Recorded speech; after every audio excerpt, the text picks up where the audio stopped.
এই বাংলাদেশে বিগত দিনের শাসন আমরা দেখেছি। বাংলাদেশের মানুষ সুশাসন পায় নাই। এই কারণে ছাত্রদের হুঙ্কারের কারণে শেখ হাসিনাকে হেলিকপ্টারে করে এই বাংলাদেশ থেকে পালিয়ে যেতে হয়েছে।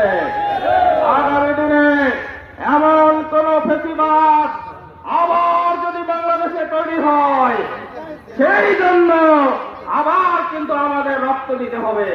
সেই কারণে আমাদেরকে সতর্ক থাকতে হবে, আমাদেরকে সক্রিয় থাকতে হবে।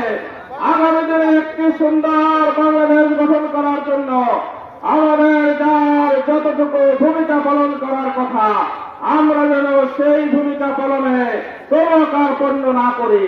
প্রিয় ভাইয়ের আমার, আমি জামাত একটু অল্প সময়ের মধ্যে চলে আসবেন, তিনি গুরুত্বপূর্ণ বক্তব্য রাখবেন।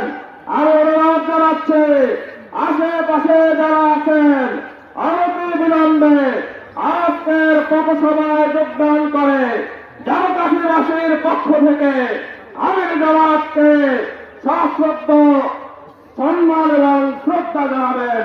প্রিয় ভাইয়ের আমার, আমি জামাত